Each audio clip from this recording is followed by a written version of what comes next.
Olá pessoal, tudo beleza?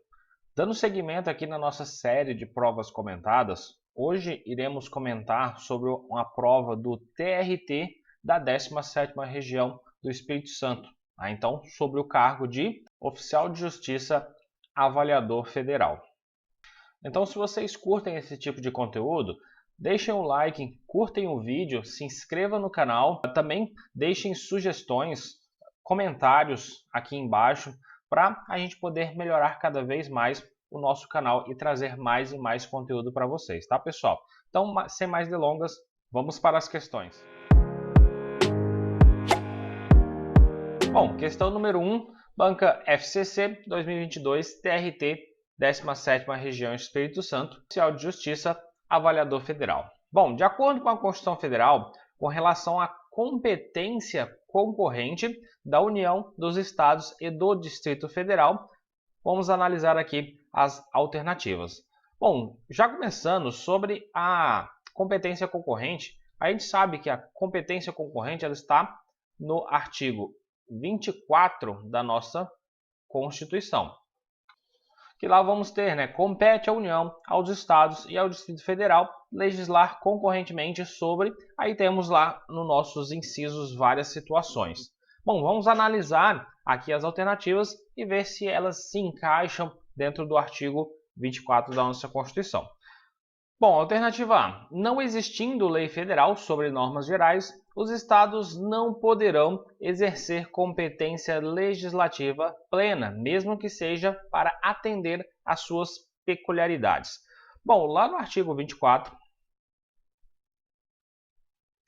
parágrafo 3º, vamos ter que, não existindo a lei federal sobre normas gerais, os estados eles poderão sim exercer a competência legislativa plena, mesmo que seja para atender às suas peculiaridades. Nesse caso, para atender às suas peculiaridades, eles poderão sim ter uma competência plena legislativa se não existir uma lei federal, tá? Então, por isso, essa alternativa ela está errada. Os estados eles podem sim exercer essa competência legislativa plena para atender às suas peculiaridades, tá, pessoal?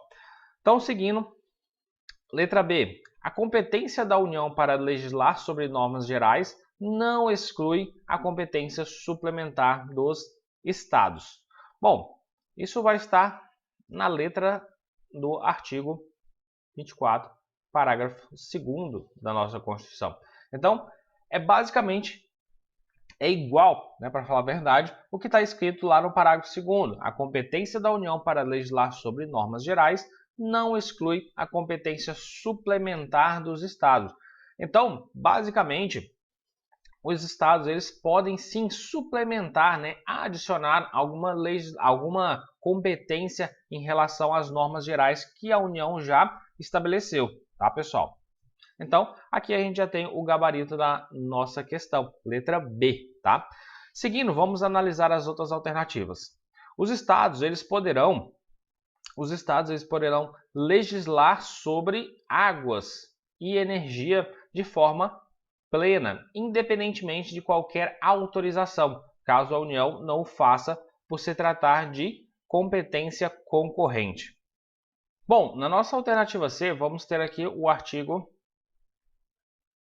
22, inciso 4 da nossa Constituição, que neste caso vai falar sobre, deixa eu arrumar aqui um pouquinho para ficar melhor, que vai falar sobre competência privativa da União. Então, neste caso, os estados eles não poderão legislar sobre águas e energia. Por quê? Águas e energia é de competência da União, competência esta que é privativa da União. E neste caso, atentem-se para o parágrafo único, tá? Deixa eu até colocar aqui. Parágrafo único também do artigo 22, que lá ele vai falar que diante de uma autorização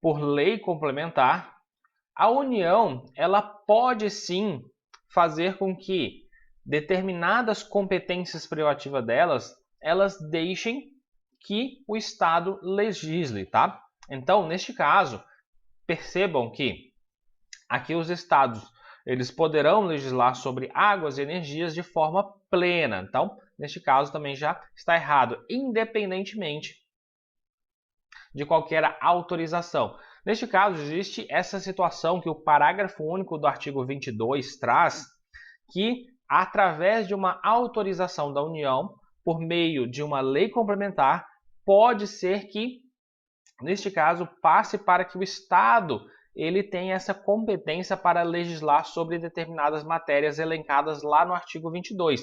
Então, pegando esse gancho aqui da nossa alternativa C, os estados eles poderão legislar sobre águas e energias, não de forma plena, mas se houvesse uma autorização da União por meio de lei complementar para que o Estado ele pudesse então legislar sobre águas e energias, né? Somente aqui um tema, né? Não pode ser sobre uma questão totalmente ampla, tá? Então a gente tem aqui que esses são os erros da alternativa C. Tanto que os estados poderão legislar, né? Existe aqui um caso de exceção, porém a regra é que eles não poderão, porque é uma matéria privativa da União. E aqui também tem o outro erro, né? De forma plena, independentemente de qualquer autorização. A gente viu aqui que o parágrafo único autoriza com que os estados eles possam legislar determinadas matérias privativas da União, mediante uma lei complementar, tá, pessoal? Então, seguindo, letra D. A competência da União no âmbito da legislação concorrente não se limita a estabelecer normas gerais. Aqui vamos ter o artigo 24, parágrafo 1º da Constituição. Então, aqui, o parágrafo 1º, ele vai dizer que a competência da União no âmbito da legislação concorrente, ela vai se limitar a estabelecer normas gerais. No caso, se os estados precisarem instituir algumas novas legislações, eles vão suplementar essas normas gerais que já foram feitas pela União, tá, pessoal? Então, o erro aqui está em não, né? No caso aqui, se limita sim a estabelecer normas gerais. E a letra E, a superveniência de lei federal sobre normas gerais suspende a eficácia da lei estadual editada para suprir sua falta em todos os aspectos, não apenas no que lhe for contrário. Bom, aqui a gente tem o artigo 24, parágrafo 4º da Constituição, que neste caso vai falar que, havendo a superveniência de lei federal sobre normas gerais, suspende a eficácia da lei estadual editada para suprir a sua falta. Neste caso, não vai ser em todos os aspectos, porém somente aqueles que forem contrário, tá, à lei federal. Então, por exemplo, não existem normas gerais de uma determinada matéria. Aí o Estado, precisando legislar sobre determinada matéria, vai lá e faz lá uma lei estabelecendo normas gerais sobre determinado tema. Só que, depois de um tempo, a União vem e legisla sobre determinado tema, tá, pessoal? E quando há a superveniência de uma lei federal, né, a chegada de uma nova lei federal, existindo essa lei estadual já, o que vai acontecer?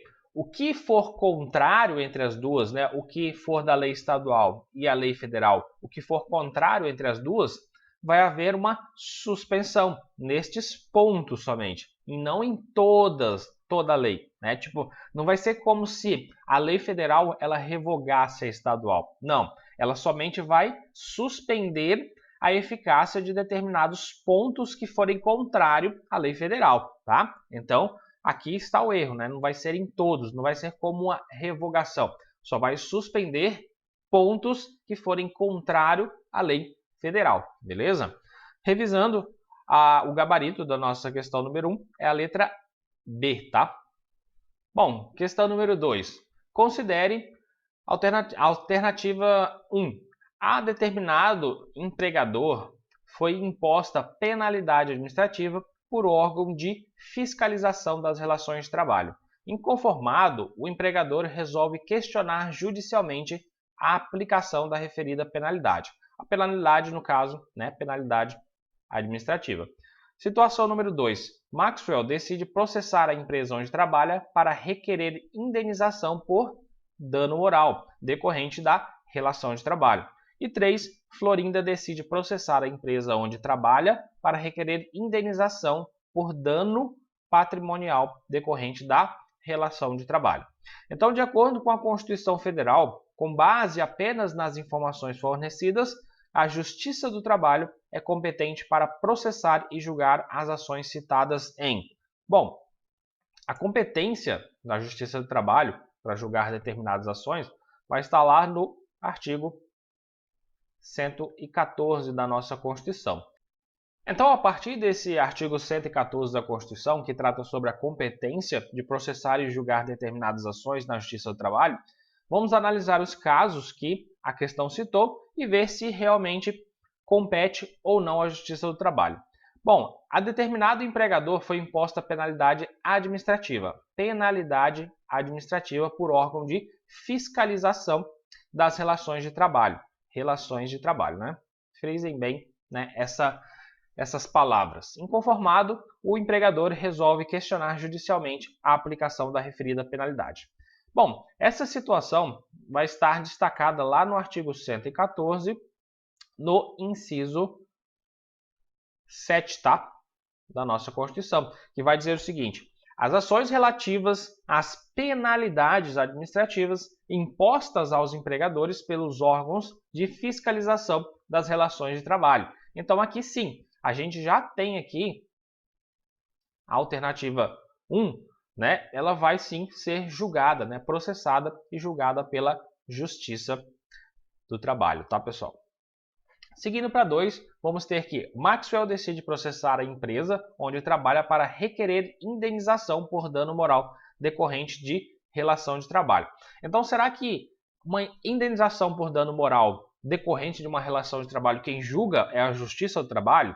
Essa situação ela vai estar elencada lá no artigo 114, no inciso 6 da Constituição, que vai dizer o seguinte: as ações de indenização por dano moral ou patrimonial decorrentes da relação de trabalho, quem julga é a Justiça do Trabalho. Então, também vamos ter aqui a assertiva 2 como sendo correta. A Justiça do Trabalho ela vai julgar essa situação.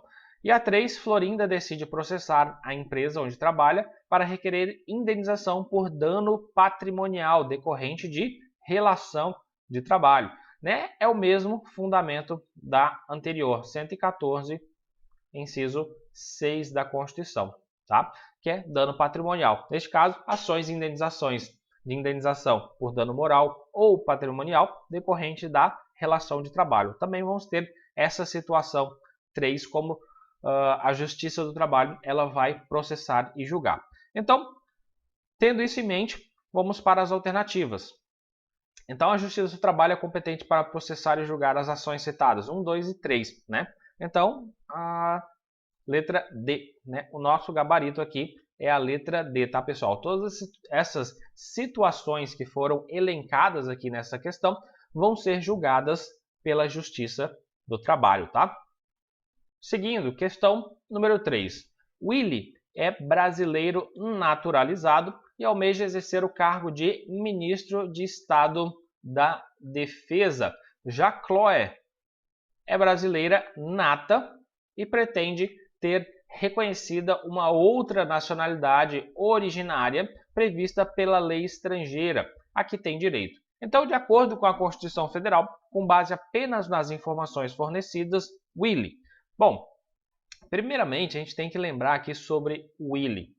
O Willy, ele deseja exercer um cargo. Este cargo, a gente tem que lembrar, quando fala sobre isso, lá do mp3.com, tá, pessoal? mp3.com. Lá do artigo, deixa eu colocar o artigo aqui.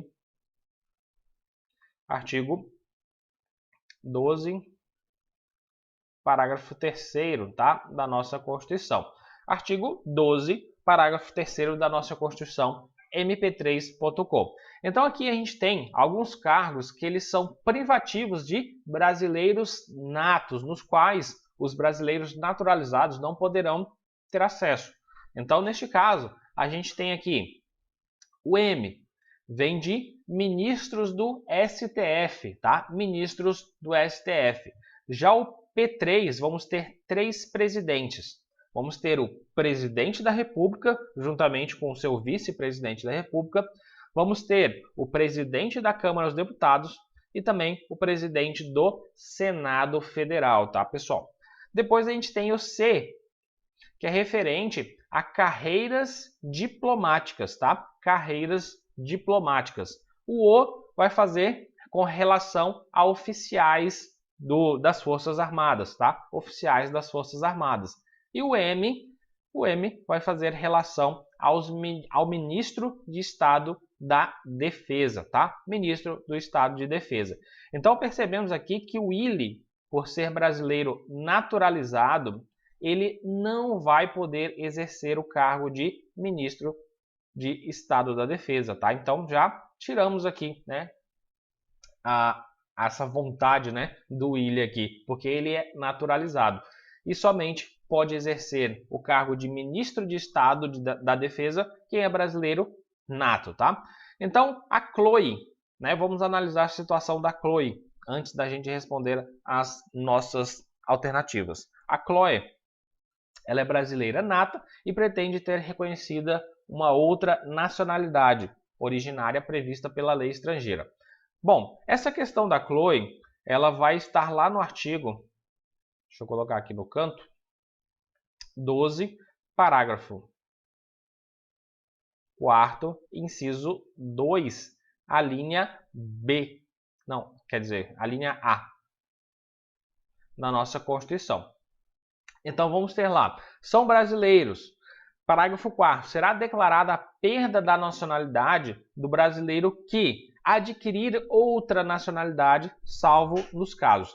Então, em regra, o brasileiro que adquirir outra nacionalidade, ele vai perder a sua nacionalidade, né? Essa é uma hipótese de perda de nacionalidade de brasileiro nato, tá, pessoal? Porém, existem 2 casos que essa perda da nacionalidade ela não vai acontecer. Um deles é quando há o reconhecimento de uma nacionalidade originária pela lei estrangeira.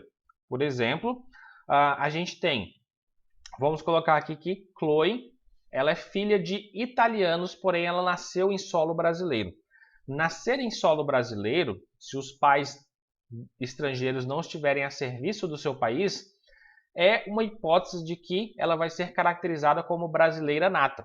Tá? Então, nessa hipótese, Chloe ela pode ter 2 nacionalidades, porque na lei estrangeira ela tem o direito de ter uma nacionalidade originária italiana, porque vem do ius sanguinis, tá, pessoal? Vem do sangue. Como ela é filha de pais italianos, ela então poderá ter 2 nacionalidades, a brasileira e a italiana, né? Neste caso, ela não perderá a nacionalidade brasileira. Dito isso, vamos para as nossas alternativas.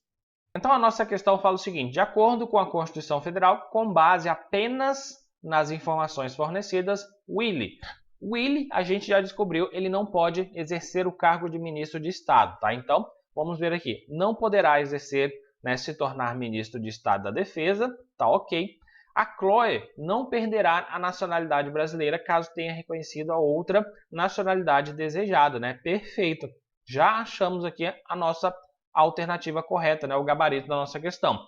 O Willy não poderá se tornar ministro de Estado de Defesa porque é um cargo privativo de brasileiro nato. E Chloe não perderá, então, a sua nacionalidade brasileira caso tenha reconhecido a outra nacionalidade desejada, tá? Porque essa é uma situação de exceção, no qual trata sobre uma questão no qual você pode ter uma outra nacionalidade sem perder a nacionalidade brasileira, tá, pessoal? Só analisando as outras alternativas. Willy poderá tornar-se ministro de Estado da Defesa? Não. Willy não poderá se tornar ministro do Estado de Defesa e Chloe perderá a nacionalidade brasileira, né, já está errado aqui, caso tenha reconhecido outra nacionalidade desejada. Willy poderá tornar-se ministro de Estado da Defesa? Não. E Chloe perderá a nacionalidade brasileira? Também não. Poderá tornar-se ministro, né? Já começou errado também, né? Então, pessoal, o nosso gabarito aqui da questão número 3 é a letra A, tá? Bom, seguindo para a questão 4, vamos ter Marluce. Tem 85 anos de idade e deseja candidatar-se à presidência da República. Seus netos, Igor tem 17 anos de idade, Tadeu tem 14 anos de idade e Bento tem 21 anos de idade. Para animá-la, garantiram que nela votarão, sabendo-se que, dentre todos eles, apenas Bento é analfabeto e que todos são brasileiros natos. Considerando-se, as eleições acontecerão nesse cenário em conformidade somente com as informações que nos foram fornecidas, de acordo com a Constituição Federal Marluce. Bom, a gente sabe que Marluce, né, com os dados aqui da nossa questão, dizendo que todos são brasileiros natos, né?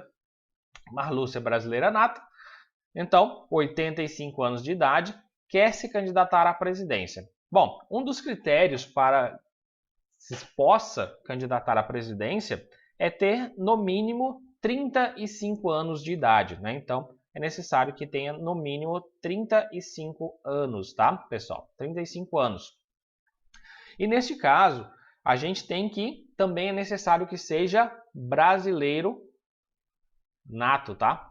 Brasileiro nato. Então, ela possui os dois requisitos necessários, né? Marluce, ela tem 85 anos, então ela está acima dos 35 anos de idade e também é brasileiro nato. Então, Marluce, ela pode sim se candidatar a presidente da República, tá? Então, diante dessa informação, vamos começar a analisar as nossas alternativas. Marluce, ela não poderá se candidatar à presidência da República. Olha aqui, a gente já elimina, já aqui ó, de começo, as alternativas, né? Não poderá se candidatar à presidência da República por ter mais de 70 anos de idade, né? Sendo que o voto será facultativo para Bento e para Igor. Neste caso, não existe essa regra aqui na nossa Constituição, né? Por ter mais de 70 anos de idade, a pessoa ela não pode se candidatar à presidência da República, tá, pessoal? Então, já temos aqui o erro da nossa questão A.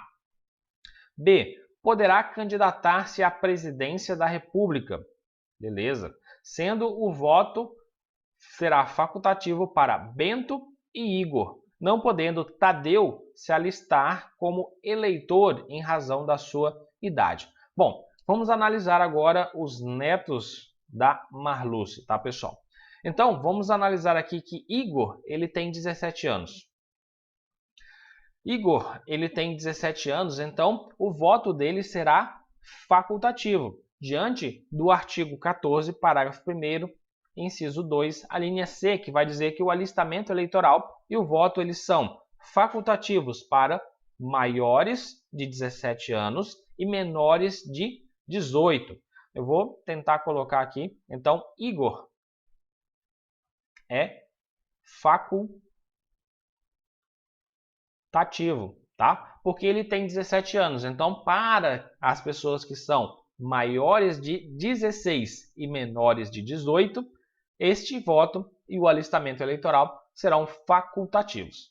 Já o Tadeu, ele tem 14 anos de idade. Deixa eu colocar aqui. Tadeu.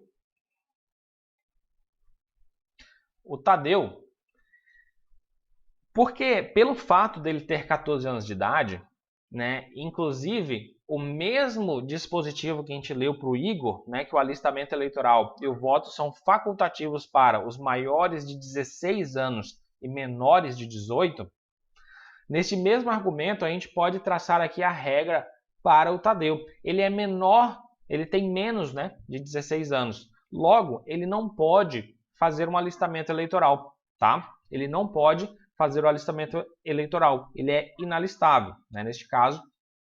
Então, ele não vai votar, tá? Então, é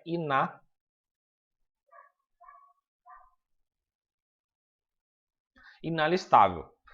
Já agora o outro neto dela, a gente tem o Bento, tá? O Bento, ele tem 21 anos, só que o Bento, ele é analfabeto. Bom, pessoal, eu acho que vocês já ouviram, tem um cachorro latindo aqui, qualquer coisa, desculpe aí, tá, pessoal, na hora de gravar o vídeo aqui, tá? Bom, seguindo, a gente tem que o Bento, ele é analfabeto. Então, Bento, eu vou tentar colocar aqui, tá? Bento, ele será facultativo. Pela regra do artigo 14, parágrafo 1º, inciso 2, a linha A, que vai dizer que o alistamento eleitoral e o voto, eles são, neste caso, facultativos para os analfabetos. Mesmo que ele tenha 21 anos, né, que neste caso, acima dos 18 anos, torna-se obrigatório o alistamento e o voto, por ele ser analfabeto, faz com que isso se torne facultativo, tá? Então vamos ter que Bento é facultativo, Igor é facultativo e o Tadeu ele é inalistável por causa da sua idade, tá, pessoal? Então vamos analisar novamente as questões aqui, feito essas considerações. Então, Marlúcia poderá candidatar-se à presidência da República, né? Já falamos que pode, sendo que o voto será facultativo para Bento e Igor, não podendo Tadeu alistar como eleitor em razão da sua idade, né? Então lembra-se, Bento é facultativo por ser analfabeto, Igor é facultativo porque ele tem 17 anos, né? Fica naquela faixa entre maiores de 16 e menores de 18, e Tadeu é inalistável por causa da sua idade, né? Então aqui já achamos novamente a nossa questão correta, né? O nosso gabarito, letra B. Vamos analisar um pouquinho aqui as outras alternativas. Marlúcio poderá candidatar-se à presidência da República, tá ok? Sendo que o voto será facultativo para Bento, tá ok? Obrigatório para Igor. Aqui já errou aqui a questão, né? Porque é facultativo também para Igor, não podendo Tadeu alistar-se como eleitor em razão da sua idade, né? O resto está correto. A letra D, não poderá candidatar-se à presidência, né? Então aqui já achamos o erro no início da questão por ter mais de 70 anos de idade, sendo que o voto será facultativo para Bento, obrigatório para Igor, também está errado, não podendo Tadeu alistar-se como eleitor, tá? O restante está certo, mas achamos aqui o erro da alternativa D. A letra E vai dizer o seguinte, poderá candidatar-se à presidência, né, Marlúcia, sendo que o voto será facultativo para Igor, está correto, não podendo se alistar-se como eleitores Tadeu e Bento.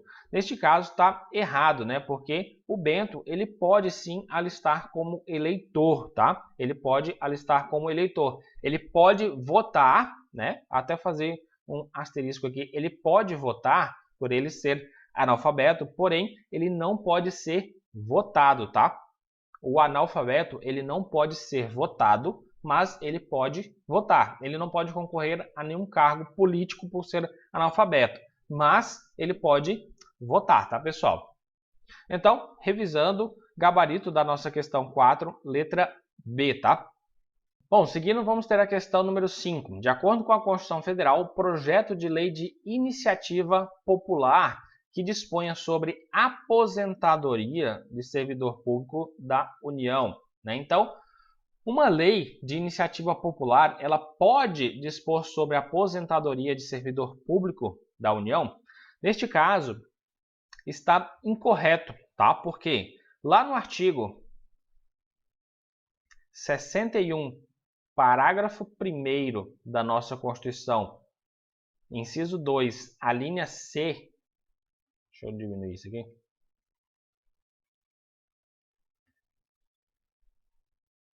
A linha C da Constituição vai falar o seguinte: a iniciativa das leis complementares e ordinárias cabe a qualquer membro ou comissão da Câmara dos Deputados, do Senado Federal ou do Congresso Nacional, ao Presidente da República, ao Supremo Tribunal Federal, aos tribunais superiores, ao Procurador-Geral da República e também aos cidadãos, né? Os cidadãos, nesse caso, é a iniciativa popular, na forma e nos casos previstos nesta Constituição.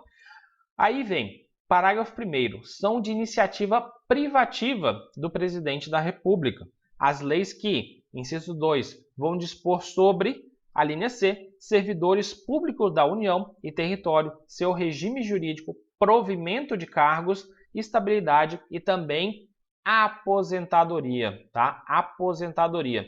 Então, diante desse artigo, né, dessa alínea que a gente viu, não pode existir um projeto de lei de iniciativa popular que vai falar sobre aposentadoria de servidor público. Neste caso, o projeto de lei ele tem que ser de iniciativa do presidente da República, tá? É uma iniciativa privativa do presidente da República. A iniciativa popular, ela vai ter aqui, ela não vai ter especificado na nossa Constituição, né, taxativamente, as matérias que possam ser de ordem de iniciativa popular, como diz aqui o artigo 61, parágrafo 2º, que vai dizer: a iniciativa popular pode ser exercida pela apresentação à Câmara dos Deputados pelo projeto de lei subscrito por, no mínimo, 1% do eleitorado nacional, distribuído em pelo menos por 5 estados, com não menos de 0,3% dos eleitores de cada um deles. Então, neste caso, aqui não diz nenhuma matéria, né? Não faz taxativamente, né? Não coloca um rol de matérias que possam ser projeto de lei de iniciativa popular. Então, neste caso, como existem outras matérias que vão ser fixadas na nossa Constituição, exemplo disso é essa parte aqui, né? Essa matéria de aposentadoria de servidor público, que é de iniciativa privativa do presidente da República. Então, o que a gente tem? O que não for taxativo da nossa Constituição, de iniciativa privativa, por exemplo, de um Supremo Tribunal Federal, da Câmara dos Deputados, do Senado Federal, do Congresso, do Presidente da República, do Procurador. Então, o que sobrar de todas essas matérias vai sim poder ser de iniciativa popular, tá? Então, a iniciativa popular, ela pode muitas coisas, porém, essas coisas são aquelas que sobram daquelas outras competências privativas. Bom, em resumo, o que não for de iniciativa de todas as outras pessoas que podem fazer da iniciativa de uma lei, pode, neste caso, ser de iniciativa popular, tá, pessoal? Então, tudo que não for dos outros pode ser de iniciativa popular. Então, diante dessas observações, vamos aqui ver as nossas alternativas. Letra A, é admissível? A gente já viu que não é admissível, né? Então, já errou aqui já no comecinho. Desde que seja subscrito por no mínimo 1% do eleitorado nacional, distribuído pelo menos por 5 estados com não menos de 0,3% dos eleitores de cada um deles, né? Neste caso, ele fala perfeitamente aqui o parágrafo 2º do artigo 61, porém, a gente percebeu que não é de iniciativa popular essa matéria. Ela vai ser de iniciativa do presidente da República, então não é admissível. Não é admissível, tendo em vista que as leis que tratam dessa matéria são de iniciativa privativa do presidente da República, né? Corretíssimo aqui, nosso gabarito, letra B já. Vamos analisar as outras. É admissível? Não, a gente viu que não é admissível, devendo ser apresentado à Câmara dos Deputados e revisto pelo Senado Federal em um só turno de discussão e votação e enviado à sanção ou promulgação se a Casa Revisora o aprovar ou arquivado se rejeitar. Né? Aqui está tudo falando, descrevendo sobre o processo de lei ordinária, né? Que chega na Câmara dos Deputados. O projeto de lei de iniciativa popular ele vai chegar pela Câmara dos Deputados, vai para o Senado Federal e depois, em um turno de discussão e votação, se não houver aqui nenhuma mudança no projeto, ele vai direto para sanção e promulgação do presidente da República, tá, pessoal? Mas, como a gente viu, não é admissível. Letra D. Não é admissível, tendo em vista que o projeto de lei de iniciativa popular somente somente poderá versar sobre as matérias taxativamente previstas na Constituição. Como falamos nas observações, as matérias sobre iniciativa popular, elas não vão existir na nossa Constituição. Não são taxamente previstas na Constituição. Elas vão ser, vamos colocar aqui, residual.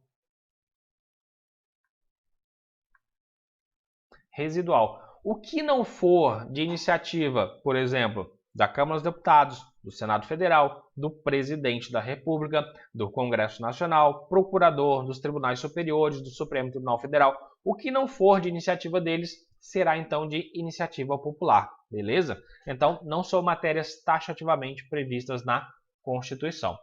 E letra E é admissível, né? A gente já viu que está errado. Desde que seja sobrescrito por no mínimo 1%, né? A mesma coisa que estava anteriormente. Então, revisando, questão 5, letra B é a nossa alternativa correta.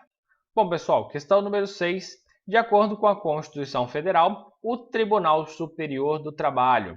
Né? Então, vamos ver aqui, vamos analisar sobre o Tribunal Superior do Trabalho. Então, neste caso, a gente tem o artigo, deixa eu arrumar isso aqui, o artigo 111 e também o 111A da nossa Constituição, tá? Ambos da nossa Constituição. E para isso, eu preparei aqui um esquema para a gente visualizar melhor sobre essa explicação, tá, pessoal? Então, vamos analisar aqui o nosso esquema. Bom, então eu sintetizei aqui um pouco do artigo 111 e 111A para ficar melhor a nossa visualização em relação a essa questão aqui.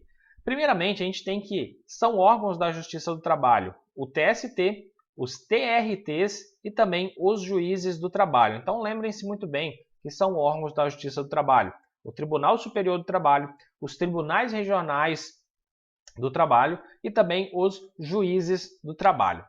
Já a composição do TST, tá? A composição do Tribunal Superior do Trabalho vai ser de 27 ministros e esses ministros eles têm que ser brasileiros. Neste caso, não fala sobre tem que ser brasileiros natos ou naturalizados, né? Então a gente engloba todos, então são brasileiros natos e naturalizados.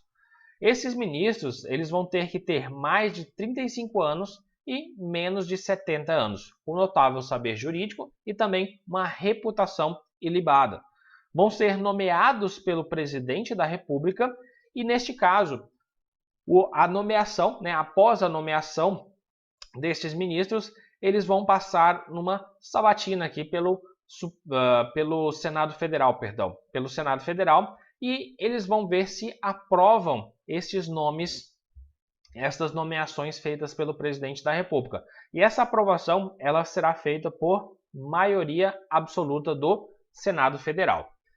Também vamos ter aqui que 1/5 dos advogados com mais de 10 anos de efetivo exercício e membros do Ministério Público do Trabalho com mais de 10 anos de efetivo exercício. Então, neste caso, 1/5 das vagas, né, dos 27 ministros vão ser direcionadas para advogados com mais de 10 anos de efetivo exercício e membros do Ministério Público do Trabalho, mais 10 anos de efetivo exercício.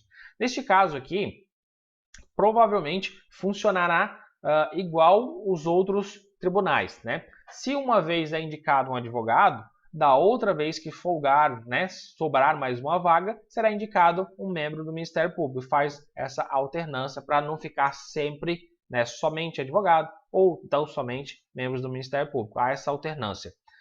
Também vamos ter que o restante das vagas, né, 4/5 aí das vagas, serão distribuídas dentre juízes dos Tribunais Regionais do Trabalho, tá? Tribunais Regionais do Trabalho, indicados pelo TST. Então, o TST vai indicar e vamos ter aí toda essa composição do TST, tá, pessoal? Bom, vamos também ter dois órgãos que vão funcionar junto ao TST. Vamos ter, então, a Escola Nacional de Formação e Aperfeiçoamento de Magistrados do Trabalho e o Conselho Superior de Justiça do Trabalho. Neste caso, a Escola Nacional de Formação e Aperfeiçoamento de Magistrado do Trabalho vão ter como função regulamentar os cursos oficiais para o ingresso e promoção na carreira e também algumas outras funções aí que vão ser especificadas em lei complementares, não na Constituição. Também vamos ter que o Conselho Superior de Justiça do Trabalho, ele vai exercer a supervisão administrativa, orçamentária, financeira e patrimonial da Justiça do Trabalho, de primeiro e de segundo graus, com órgão central do sistema, cujas decisões terão efeito vinculante, tá? Então, as decisões do Conselho Superior de Justiça do Trabalho vão ser decisões com efeito vinculante, tá, pessoal? E por último, compete ao Tribunal Superior do Trabalho processar e julgar originariamente reclamação para a preservação de sua competência e garantia da autoridade de suas decisões, beleza? Então, feito aqui essas observações, né, trazendo esse fluxograma aqui para a gente analisar melhor, vamos voltar aqui na nossa questão, tá? Bom, então, de acordo com a Constituição Federal, o Tribunal Superior do Trabalho é órgão da Justiça do Trabalho, sim, a gente viu que é um órgão da Justiça do Trabalho, assim como tribunais regionais do trabalho e os juízes do trabalho. E o Conselho Superior da Justiça, cabendo a esse conselho exercer na forma da lei a supervisão orçamentária, financeira, patrimonial da Justiça do Trabalho de primeiro e segundo graus e também do próprio Tribunal Superior, sendo que suas decisões não terão efeito vinculante, tá? Então, quais são os erros aqui na nossa alternativa A? A gente já viu que as decisões do Conselho Superior de Justiça do Trabalho, né? Faltou aqui um do trabalho, não é o Conselho Superior de Justiça, é o Conselho Superior de Justiça do Trabalho, elas vão ter sim efeito vinculante, né? Vamos voltar aqui. Então, voltando aqui, a gente tem que o Conselho Superior de Justiça do Trabalho, ele exerce supervisão administrativa, orçamentária, financeira e patrimonial da Justiça do Trabalho de primeiro e segundo graus como órgão central do sistema, cujas decisões terão efeito vinculante, tá? Voltando lá, a gente tem que o Conselho Superior de Justiça, cabendo a esse conselho exercer na forma da lei a supervisão orçamentária, financeira e patrimonial, né? Também faltou aqui administrativa, né?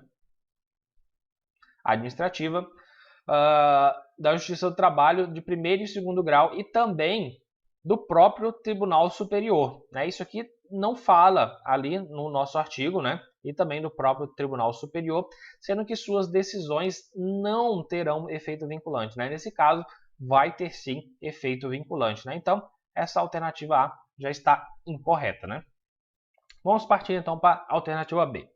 Compõe-se de 27 ministros, tá ok? Sendo que a Escola Nacional de Formação e Aperfeiçoamento de Magistrados do Trabalho funcionará junto a ele, cabendo a essa escola, dentre outras funções, exercer a supervisão administrativa da Justiça do Trabalho de primeiro e segundo graus, além de regulamentar cursos oficiais para o ingresso na carreira. Bom, quem que vai fazer a função vai exercer a função de supervisão administrativa da Justiça do Trabalho? Não vai ser a Escola Nacional de Formação e Aperfeiçoamento de Magistrados. Neste caso, quem vai exercer a supervisão administrativa será o Conselho Superior de Justiça do Trabalho, tá, pessoal? Então, já errou aqui a questão na letra B, tá? Seguindo, vamos ter, tem competência para processar e julgar originariamente a reclamação para a preservação da sua competência e garantia da autoridade de suas decisões, sendo que junto a ele, essa parte aqui, vamos dividir aqui, está correta, sendo que junto a ele funcionará o Conselho Nacional de Justiça do Trabalho, cabendo a esse conselho exercer a supervisão administrativa da Justiça do Trabalho, cujas decisões não, de novo, não terão efeito vinculante. As decisões do Conselho, tá? Do Conselho Nacional de Justiça do Trabalho, vai ter efeito vinculante, tá, pessoal? Vai ter efeito vinculante, sim. Aqui ainda faltou, né? Ficou incompleta. Vai exercer a supervisão administrativa, tributária, financeira, né? Orçamentária, né? Nessas questões aqui. Então, aqui a gente já tem o erro da nossa assertiva C. Letra D. Compõe-se de 27 ministros, sendo 1/5 dentre advogados com mais de 10 anos de efetiva atividade profissional, né? Correto. E membros do Ministério Público Federal, com mais de 10 anos de efetivo exercício, e os demais dentre juízes dos tribunais regionais do trabalho, oriundos da magistratura de carreira, sendo que o Conselho Superior da Justiça do Trabalho funcionará junto a ele. Neste caso, a gente tem aqui que não serão os membros do Ministério Público Federal, né? Lembra que a gente falou aqui, deixa eu voltar aqui, que serão, neste caso, dentre juízes do TRT indicados pelo TST, né? A gente vê essa parte final, e aqui vamos ter 1/5 advogados com mais de 10 anos de efetivo exercício e membros do MPT, né? Ministério Público do Trabalho, e não Ministério Público Federal, né? Com mais de 10 anos de efetivo exercício, tá, pessoal? Então, a gente tem aqui o erro da nossa alternativa D, tá? Vamos passar para E. É o órgão da Justiça do Trabalho, vimos que sim, sendo que o Conselho Superior da Justiça funcionará junto a ele, vimos que sim, né, também.